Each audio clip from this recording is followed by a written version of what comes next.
नमस्कार मेरे डर और सस्पेंस के शौकीन साथियों। क्या आपने कभी ऐसा कुआं देखा है जहां आत्माएं कैद हैं, जहां से हर रात चीखें आती हैं, जहां जो एक बार झांक ले वो खुद को फिर कभी नहीं पहचान पाता। आज मैं आपको लेकर चल रहा हूं एक ऐसे रहस्य की ओर जो एक गांव की खामोशी में छिपा है। एक ऐसा गांव जहां हर रात कोई ना कोई गुम हो जाता है और उसकी परछाई कुएं के पास घूमती रहती है। ये कहानी है आत्मा का कुआं। हम जानेंगे किस तरह एक शहर का लड़का अपने दोस्तों के साथ एक श्रापित रहस्य में उलझ जाता है, जहां उसकी सांसें भी उसके साथ नहीं देती। तो बत्तियां बंद कर लीजिए, कानों को थोड़ा और खोल लीजिए, क्योंकि अब शुरू होती है एक ऐसी कहानी जो आपके दिल की धड़कनें बढ़ा देगी। मुझे उम्मीद है आप इस कहानी की हर कड़ी का आनंद लेंगे, और अगर डरते डरते भी आपको कुछ पसंद आए तो मेरे चैनल को ज़रूर सब्सक्राइब करें। गुलशन हॉरर स्टोरी के साथ ज़रूर जुड़ें। धन्यवाद। विवेक एक सॉफ्टवेयर इंजीनियर था जो दिल्ली की तेज रफ्तार जिंदगी से कुछ दिनों की छुट्टी लेकर शांति की तलाश में निकला था। उसके साथ थे उसके 3 खास दोस्त रवि, अर्जुन और निखिल। चारों ने मिलकर प्लान बनाया कि क्यों ना कहीं ऐसी जगह जाया जाए जहां भीड़ ना हो, आवाजें ना हो, बस हो तो सिर्फ सुकून और सन्नाटा। विवेक को अपने दादाजी का पुश्तैनी गांव याद आया जो अब वीरान हो चला था। वहां कोई नहीं रहता था और आसपास के लोग कहते थे कि वहां कुछ अजीब सा है। चारों दोस्तों ने बैग पैक किया और निकल पड़े उस गांव की ओर जिसे कहते थे छत्तरपुर गांव। गांव तक पहुंचने के लिए 2 बसें बदलनी पड़ी और फिर एक टूटी हुई कच्ची सड़क से पैदल जाना पड़ा। रास्ते भर हरियाली और वीरानी साथ चल रही थी। हवा में एक अजीब सी गंध थी, जैसे कोई भूला हुआ रहस्य इन पेड़ों के बीच छिपा बैठा हो। जैसे जैसे वो गांव के करीब पहुंचे, माहौल और गहरा होता गया। पेड़ झुककर रास्ता रोकने की कोशिश करते, जैसे पूछना चाहते कि क्या तुम सच में यहां आना चाहते हो। गांव में दाखिल होते ही उन्हें एक बूढ़ा आदमी दिखा जो एक पुराने नीम के पेड़ के नीचे बैठा कुछ बड़बड़ा रहा था। उसकी आंखों में अजीब सी चमक थी। उसने उन्हें देखा और धीरे से मुस्कुराया और बोला, तुम लोग उस हवेली में जा रहे हो ना? बहुत दिन बाद कोई आया है, लेकिन ध्यान रखना वहां अब पहले जैसा कुछ नहीं रहा। विवेक ने हल्की मुस्कान के साथ सिर हिलाया और आगे बढ़ गया। बूढ़े की बात को चारों ने मजाक में ले लिया, लेकिन उस बूढ़े की आंखें कुछ और ही कह रही थीं।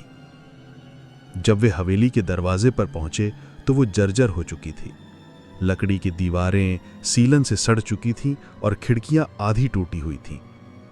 लेकिन सबसे अजीब बात यह थी कि दरवाजा अपने आप धीरे धीरे खुल गया, जैसे किसी ने उनका स्वागत किया हो।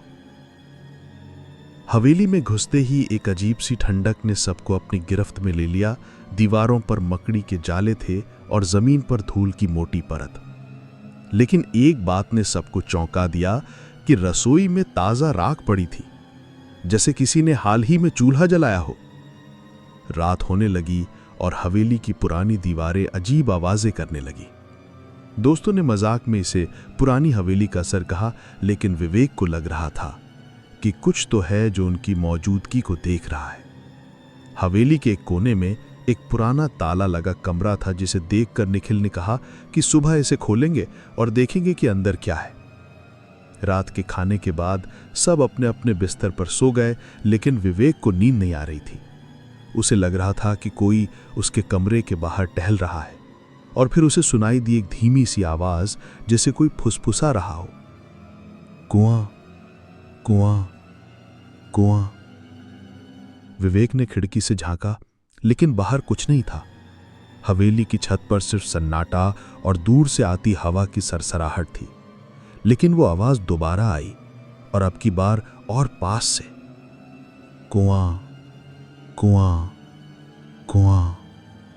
विवेक का दिल तेज धड़कने लगा। उसे लगा शायद उसका वहम है, लेकिन वो नहीं जानता था कि यही वो रात थी जब उसकी जिंदगी हमेशा के लिए बदलने वाली थी। सुबह की हल्की धूप हवेली की टूटी खिड़कियों से छनकर कमरे में आई, लेकिन विवेक की आंखें रात की डरावनी आवाजों से अब भी भारी थीं। रात को जो आवाज उसने सुनी थी वो कोई सपना नहीं थी। उसे यकीन हो चुका था कि कुछ था जो उसे पुकार रहा था। नाश्ते के बाद चारों दोस्त हवेली का मुआयना करने लगे। दीवारों पर पुरानी तस्वीरें थीं जो अब धुंधली हो चुकी थीं। एक कोने में टूटा पियानो पड़ा था जिसे किसी जमाने में यहां संगीत की गूंज होती थी, लेकिन अब यहां सिर्फ खामोशी थी। निखिल को वो बंद कमरा याद आया जिसके बाहर ताला लगा था। वो सबसे पहले वहीं पहुंचा।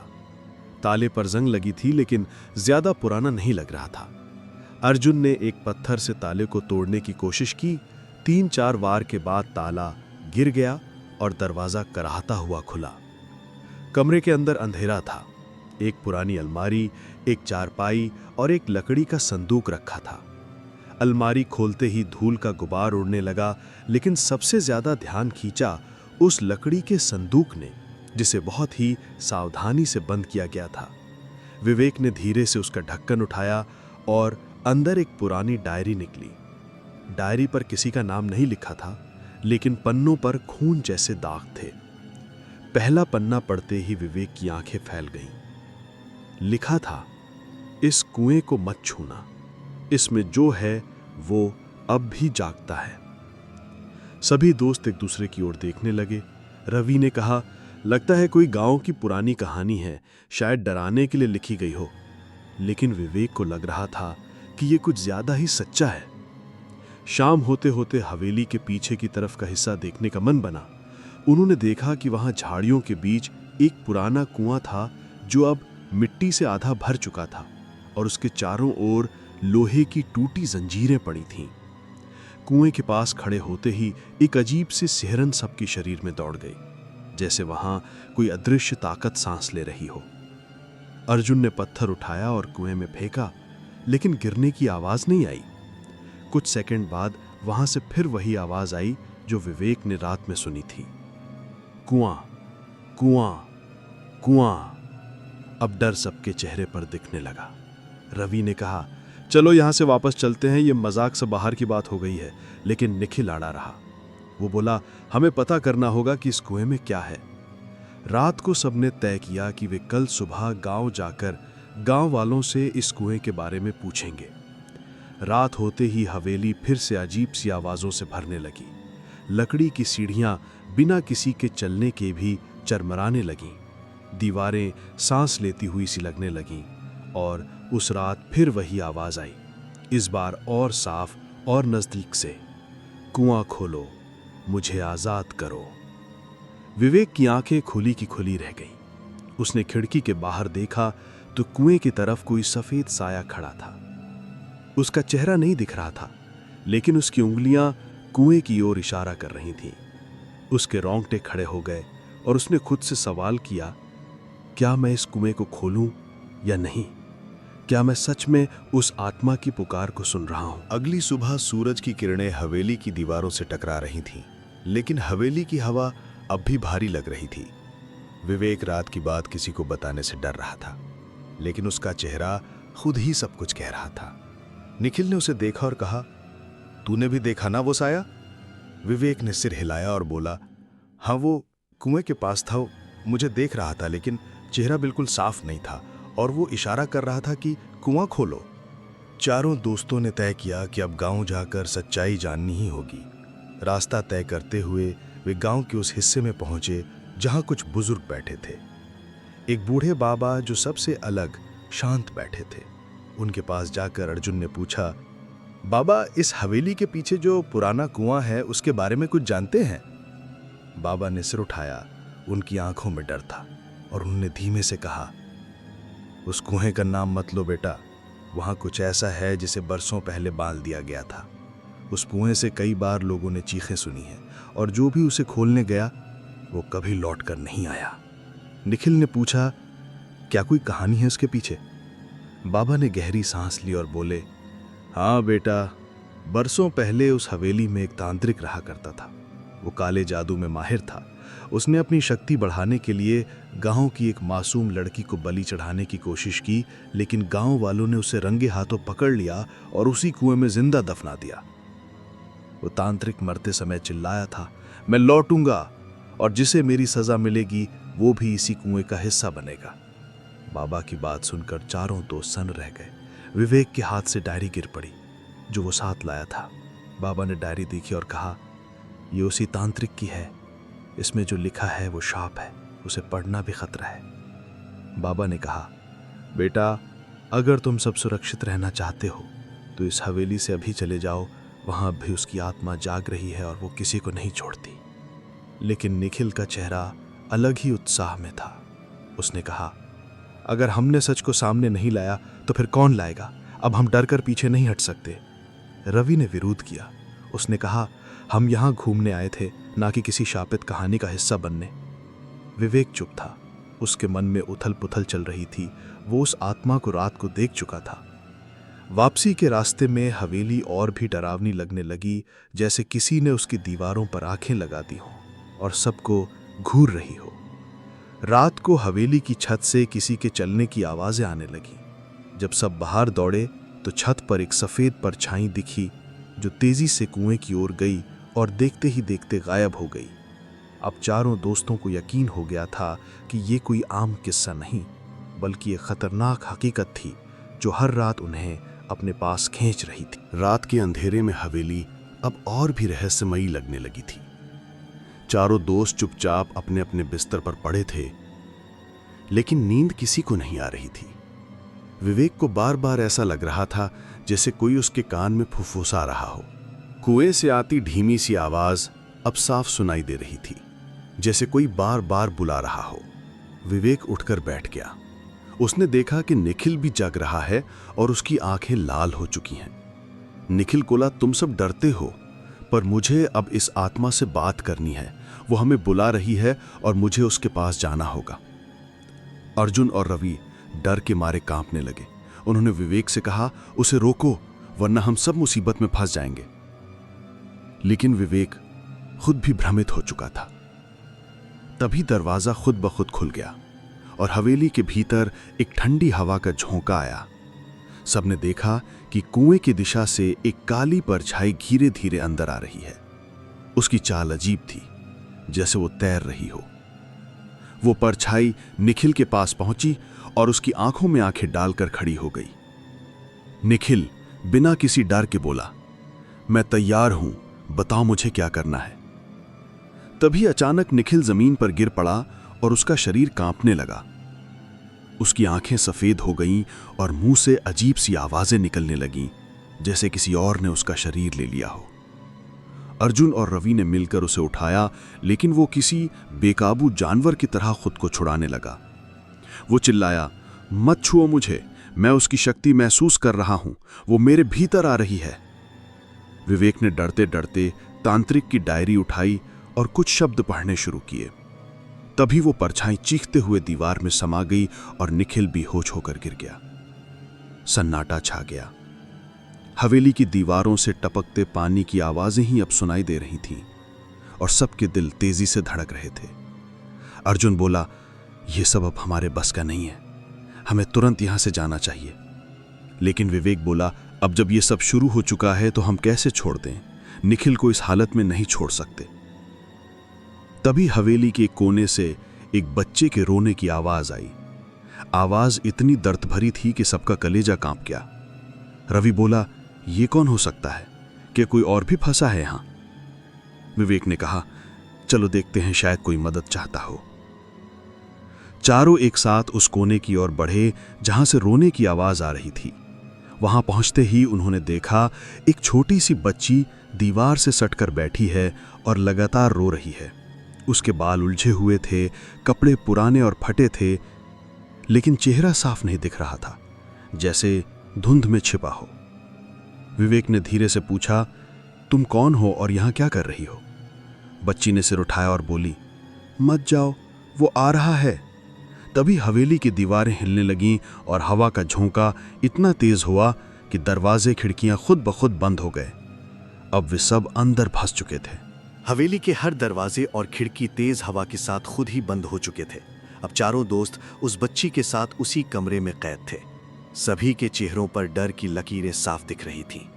विवेक ने बच्ची के पास जाकर धीरे से पूछा, तुम कौन हो? और तुमने कहा वो आ रहा है? कौन आ रहा है? बच्ची ने सिर झुकाए रखा। उसकी आंखें आंसुओं से भीगी थीं। वो कांपते हुए बोली, अगर तुम लोग अब भी भाग सकते हो तो भाग जाओ, वरना तुम सब भी यहीं रह जाओगे। अर्जुन ने गुस्से में कहा, यह कोई खेल नहीं है। हम पहले ही बहुत कुछ देख चुके हैं, अब सच बताओ। तभी बच्ची का सिर धीरे धीरे ऊपर उठा। उसकी आंखें अब पूरी तरह काली थीं। चेहरे पर एक डरावनी मुस्कान फैल गई और उसने कहा, भागना अब मुमकिन नहीं है। मैं ही वो हूं जो तुम्हें बुला रही थी। रवि पीछे हटते हुए बोला, ये क्या हो रहा है? ये बच्ची तो खुद ही आत्मा है। बच्ची की आवाज अब गूंजने लगी थी, जैसे हवेली के हर कोने से निकल रही हो। मैं इस कुएं की आत्मा हूं। सालों पहले मुझे इस हवेली में मारा गया था और मेरी आत्मा इस कुएं में कैद हो गई थी। निखिल, जो अब थोड़ा होश में आ चुका था, उसने कांपती आवाज में कहा, लेकिन तुम चाहती क्या हो? बच्ची ने कहा, मैं मुक्त होना चाहती हूं, लेकिन ऐसा तब तक नहीं हो सकता जब तक कोई मेरे बदले उस कुएं में ना जाए। विवेक ने कहा, तुम हमें फंसा रही हो। किसी निर्दोष को मारकर क्या तुम्हें शांति मिलेगी? बच्ची हंसी और बोली, मैं अब बच्ची नहीं रही। मेरी आत्मा अब बदले की आग में जल रही है, और जब तक किसी और की आत्मा मेरी जगह नहीं लेती, मैं मुक्त नहीं हो सकती। तभी हवेली की दीवार पर एक पुरानी तस्वीर उभर आई, जिसमें वही बच्ची अपने माता पिता के साथ थी, पर उस तस्वीर में उसके चेहरे पर डर नहीं बल्कि मासूमियत थी। अर्जुन ने धीरे से कहा, लगता है इसके पीछे कोई और कहानी है। तभी हवेली के पीछे से एक आवाज आई जो किसी बूढ़े आदमी की थी। वो चिल्लाया, मत भरो इस आत्मा पर, यह वही है जिसने इस गांव को श्रापित कर दिया था। चारों दोस्त भागते हुए पीछे की ओर दौड़े। वहां उन्हें एक बूढ़ा साधु दिखा, जिसकी आंखों में रहस्य भरा था। उसने कहा, अगर तुम इसे मुक्त करना चाहते हो तो एक रास्ता है, लेकिन उसकी कीमत बहुत बड़ी होगी। विवेक ने कहा, हमें बताओ क्या करना होगा। साधु बोला, तुम चारों में से किसी एक को उस कुएं में उतरना होगा। वहां नीचे इसकी सच्चाई छुपी है। अगर तुमने सच्चाई जान ली तो शायद आत्मा को शांति मिल जाए, वरना वो तुम सबको मार डालेगी। अब सवाल था, कौन जाएगा नीचे उस कुएं में जहां अंधेरा ही अंधेरा था और शायद मौत उनका इंतजार कर रही थी। चारों दोस्त बूढ़े साधु की बात सुनकर सन्न रह गए। हवेली की हवा और भी भारी हो गई थी। हर कोना जैसे कान लगाए खड़ा था कि कौन होगा वो जो कुएं में उतरेगा। साधु ने कहा, वक्त बहुत कम है, आत्मा जाग चुकी है। अगर जल्दी कुछ नहीं किया गया तो वो तुम सबको अपनी गिरफ्त में ले लेगी। रवि सबसे पहले बोला, मैं तैयार हूं, मुझे लगता है भागने का कोई रास्ता नहीं बचा। निखिल बोला, नहीं रवि, तू कमजोर है, तेरे अंदर डर अभी भी जिंदा है। अगर कोई जाएगा तो मैं जाऊंगा। अर्जुन ने दोनों को पीछे किया और बोला, नहीं, इस बार मैं जाऊंगा, क्योंकि ये सब मेरी जिद से शुरू हुआ था। हवेली में आने का फैसला मैंने ही लिया था, अब उसकी कीमत भी मैं ही चुकाऊंगा। विवेक ने अर्जुन के कंधे पर हाथ रखते हुए कहा, हम सब साथ में आए थे, लेकिन ये रास्ता तुझे अकेले तय करना होगा। साधु ने अर्जुन को एक तांबे का सिक्का दिया और कहा, इसे अपने पास रखना, ये तुम्हें वहां की परछाइयों से बचाएगा। हवेली के पिछले हिस्से में पुराने कुएं की ओर सब बढ़ने लगे। रास्ता झाड़ियों और सूखे पत्तों से भरा था, और जैसे जैसे वो कुएं के करीब पहुंचे, हवेली से निकलती चीखें और तेज होने लगीं। कुआं बेहद पुराना था, उसका पानी काला और गाढ़ा दिखाई दे रहा था। उसके आसपास काई जमी हुई थी और एक अजीब सी गंध चारों तरफ फैल रही थी। अर्जुन ने कुएं में उतरने के लिए रस्सी पकड़ी और अपनी आंखों में डर को दबाकर नीचे उतरने लगा।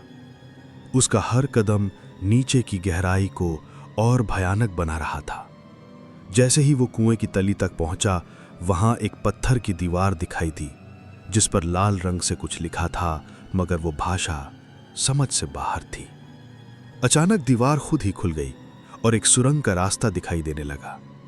अर्जुन ने अपने हाथ में साधु द्वारा दिया गया सिक्का और कस के पकड़ा और सुरंग में प्रवेश कर गया। अंदर का दृश्य और भी खौफनाक था। दीवारों पर अजीब चित्र बने थे। किसी लड़की को जलाया जा रहा था, किसी को कुएं में धकेला जा रहा था। तभी अर्जुन के सामने एक और दरवाजा आया जो लोहे का था और उस पर जंजीरें लिपटी थीं। अचानक एक कड़कती आवाज आई, क्या तुम तैयार हो? सच्चाई जानने के लिए? अर्जुन ने हिम्मत करके कहा, हाँ मैं तैयार हूं। दरवाजा अपने आप खुला और उसके पीछे जो था वो उसकी सोच से परे था। वहां एक मंदिर जैसा कमरा था जिसके बीचों बीच एक पत्थर की मूर्ति थी और उसके सामने वही बच्ची बैठी थी जो हवेली में दिखी थी, मगर इस बार वो रो रही थी और बार बार कह रही थी, मुझे माफ कर दो, मुझे माफ कर दो। अर्जुन ने धीरे से पूछा, आखिर तुम्हारे साथ क्या हुआ था? क्या तुम सच में निर्दोष हो? बच्ची ने धीरे से सिर उठाया और बोली, अगर तुम सच जानना चाहते हो तो मुझे अपना हाथ दो। अर्जुन ने जैसे ही हाथ आगे बढ़ाया, एक जोरदार झटका लगा और उसकी आंखों के सामने एक खौफनाक दृश्य घूमने लगा। जैसे ही अर्जुन ने उस बच्ची का हाथ पकड़ा, उसकी आंखों के सामने एक भयानक दृश्य तेजी से घूमने लगा। वो दृश्य 100 साल पुराना था। हवेली पहले बहुत भव्य थी, चारों ओर रोशनी थी, मेहमान थे, गीत संगीत था। हवेली के मालिक ठाकुर विराज सिंह अपनी बेटी रूहानी के जन्मदिन का जश्न मना रहे थे। रूहानी वही बच्ची थी जो आज आत्मा बनकर भटक रही थी। वो बहुत प्यारी, मासूम और खुश मिजाज थी। लेकिन उसी गांव में एक साधु रहता था जो तंत्र साधना करता था। उसे लोगों ने कई बार हवेली के आसपास देखा था। वो कहता था कि रूहानी उसके पूर्व जन्म की पत्नी थी और वो उसे वापस ले जाएगा। ठाकुर ने कई बार उसे चेतावनी दी थी लेकिन वो नहीं माना। एक दिन जब रूहानी बागीचे में खेल रही थी, उस तांत्रिक ने उसे उठाकर काले कुएं में फेंक दिया और वहां बलि देने की कोशिश की। ठाकुर और गांव वालों ने समय रहते उसे पकड़ लिया और मार डाला, लेकिन जब तक वो पहुंचे रूहानी दम तोड़ चुकी थी। उसकी मौत के साथ हवेली में डर का साया फैल गया। लोगों ने देखा कि रात होते ही कुएं से रूहानी की चीखें आती थीं। लोग डरने लगे, गांव खाली होने लगा। रूहानी की आत्मा कभी मासूम लगती तो कभी बेहद हिंसक। उसकी आत्मा अधूरी रह गई थी और उसका गुस्सा उस हवेली को तब से श्राप बन चुका था। अर्जुन की आंखों में ये सब चलचित्र की तरह घूम रहा था और उसका शरीर कांप रहा था, लेकिन उसने अपने अंदर डर को जगह नहीं दी और बच्ची से पूछा, क्या मैं तुम्हारी मदद कर सकता हूं? रूहानी बोली, अगर तुम सच में मेरी आत्मा को मुक्त करना चाहते हो तो उस तांत्रिक की राख जो हवेली के नीचे छिपी है उसे पवित्र अग्नि में जलाना होगा और मेरे लिए एक दीप जलाकर इस मंदिर में रखना होगा। अर्जुन ने वादा किया कि वो ऐसा ही करेगा। उधर हवेली के ऊपर साधु और बाकी दोस्त हवेली की दीवारों पर रक्त से बनते हुए निशान देख रहे थे। हवेली कांप रही थी जैसे किसी तूफान की आहट हो। चारों ओर अंधेरा और सन्नाटा फैल चुका था। साधु बोला, जल्दी करो वरना अर्जुन वहां से कभी वापस नहीं आ पाएगा। अर्जुन अब सुरंग से वापस ऊपर की ओर बढ़ रहा था। उसके पास एक मिशन था और उस मासूम आत्मा को मुक्ति दिलाने का वचन भी। अर्जुन सुरंग से बाहर निकला तो हवेली की दीवारों से डरावनी सरसराहट सुनाई दे रही थी। दीवारें थरथरा रही थी और हवा में सड़ी हुई चीजों की बदबू फैल चुकी थी। हवेली का हर कमरा अब एक भूल भुलैया की तरह लग रहा था। उसे मंदिर के पीछे वाली दीवार याद आई, जहां रूहानी ने संकेत दिया था कि वहीं तांत्रिक की राख छुपी हुई है। वो बिना समय गवाए उस दीवार तक पहुंचा और जमीन को हथौड़ी से तोड़ना शुरू कर दिया। हर चोट के साथ हवेली की दीवारों पर दरारें बढ़ती जा रही थीं, जैसे कि हवेली खुद उसे रोकना चाहती हो। तभी एक जोरदार धमाके के साथ नीचे की जमीन धंस गई और अर्जुन नीचे गिर गया। वो एक अंधेरे तहखाने में था जहां सिर्फ एक पुरानी तेल की मशाल जल रही थी। उसके सामने लकड़ी की एक छोटी संदूक रखी थी जिस पर तांत्रिक के तंत्र मंत्र खुदे हुए थे। अर्जुन ने जैसे ही संदूक को खोला, भीतर काले रंग की राख थी जिसमें से गर्म हवा निकल रही थी। राख अब तक जीवित प्रतीत हो रही थी। जैसे ही उसने उस राख को उठाया, उसकी आंखों के सामने भयानक दृश्य घूमने लगे। तांत्रिक अब भी उस राख में जीवित था और वो अर्जुन की आत्मा को खींचने की कोशिश कर रहा था। अर्जुन ने खुद को जोर से झटका और राख को जल्दी से कपड़े में लपेट लिया। तभी पीछे से तेज चीख सुनाई दी। विशाल और रेखा दौड़ते हुए वहां पहुंचे। उन्होंने देखा कि हवेली की सीढ़ियों से काले धुएं जैसी आकृति अर्जुन की ओर बढ़ रही है। वो आकृति तांत्रिक की आत्मा थी। साधु ने चिल्लाकर कहा, राख को अग्नि में डालो, जल्दी करो। अर्जुन ने बिना देर किए मंदिर की ओर दौड़ लगाई। मंदिर तक पहुंचते ही वो पूरी ताकत से राख को अग्नि में झोंक दिया। जैसे ही राख जलने लगी, हवेली की दीवारें हिलने लगीं। चीखें तेज हो गईं। हवेली की छत से काले धुएं का गुबार निकलने लगा और सब कुछ कांपने लगा। तांत्रिक की आत्मा आग में जलती हुई कराह रही थी और साथ ही रूहानी की आत्मा प्रकट हुई। उसके चेहरे पर एक शांति की मुस्कान थी। उसने अर्जुन की ओर देखा और कहा, धन्यवाद, अब मैं आजाद हूं। अर्जुन ने मंदिर में एक दीप जलाया और रूहानी की आत्मा धुएं में विलीन होकर स्वर्ग की ओर चली गई। मगर जैसे ही सबने राहत की सांस ली, अचानक हवेली की जमीन फिर से हिलने लगी। क्या कुछ और बाकी था? क्या हवेली का श्राप अब भी जिंदा था? हवेली शांत हो गई थी। हवाओं की सनसनाहट रुक चुकी थी और चीखों की आवाजें भी खत्म हो चुकी थी। अर्जुन, विशाल और रेखा ने सोचा सब खत्म हो गया है, मगर तभी मंदिर की मूर्ति से एक अजीब सी आवाज आई, जैसे किसी ने उसे खुरचा हो। तीनों चौंक कर पीछे हटे। साधु ने डरते हुए कहा, नहीं, ये खत्म नहीं हुआ। हवेली की आत्माएं तो मुक्त हो गईं, लेकिन जिसने इन आत्माओं को बांधा वो अभी भी जीवित है। अर्जुन ने पूछा, कौन है वो? साधु ने कांपती आवाज में कहा, वो कुआं जो हवेली के पीछे है। वो सिर्फ पानी का कुआं नहीं है, वो एक जीवित आत्मा है। उसे तांत्रिक ने खुद अपने खून से बनाया था, ताकि उसकी आत्मा को हमेशा ऊर्जा मिलती रहे। राख को जलाने से उसकी आत्मा तो कमजोर हुई है, लेकिन जब तक वो कुआं नष्ट नहीं होता तब तक ये श्राप खत्म नहीं होगा। तीनों उस पुराने कुएं की तरफ भागे। कुएं के पास पहुंचते ही वहां से ठंडी हवा और अजीब सी बड़बड़ाहट आने लगी, जैसे कोई कुएं से बातें कर रहा हो। कुएं के अंदर झांकते ही अर्जुन की आंखें फटी की फटी रह गई। वहां कोई पानी नहीं था, बल्कि लाल चटकीली आंखों वाली आकृति कुएं की दीवारों से चिपकी हुई थी। वो अर्जुन को देखकर हंसने लगी। रेखा डर के मारे पीछे हट गई, मगर अर्जुन ने हाथ में रखा दीपक कुएं में फेंक दिया। दीपक अंदर गिरते ही कुएं से काले धुएं का गुबार बाहर निकलने लगा और जमीन कांपने लगी। कुएं के किनारे पड़ी एक पुरानी किताब साधु ने अर्जुन को दी, जिसमें तांत्रिक की आत्मा को खत्म करने का अंतिम तरीका लिखा था। उस किताब में लिखा था कि कुएं में गंगाजल और हनुमान चालीसा का पाठ एक साथ करने पर ही श्राप टूटेगा। विशाल और रेखा ने गंगाजल लाने की जिम्मेदारी ली और अर्जुन ने वहीं बैठकर पाठ शुरू किया। जैसे ही पाठ शुरू हुआ, कुएं से भयानक चीखें आने लगीं। कुएं के चारों ओर धुएं से बनी भूतिया आकृतियां मंडराने लगीं।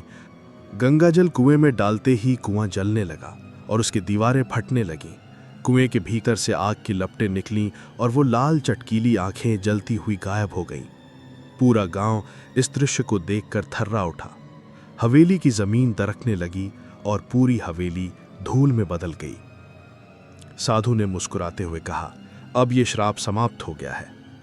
मगर अर्जुन की आंखों में अब भी डर था, क्योंकि हवेली भले ही खत्म हो गई हो, पर उसकी यादें उसके साथ रह गई थीं। कुएं के जलते ही हवेली धूल में मिल चुकी थी। गांव के लोग जो सालों से डर में जी रहे थे, उन्होंने राहत की सांस ली। साधु ने अर्जुन, विशाल और रेखा को धन्यवाद दिया और कहा, अब तुम तीनों का जीवन बदल चुका है। तुमने जो देखा है वो तुम्हारे अंदर हमेशा जीवित रहेगा।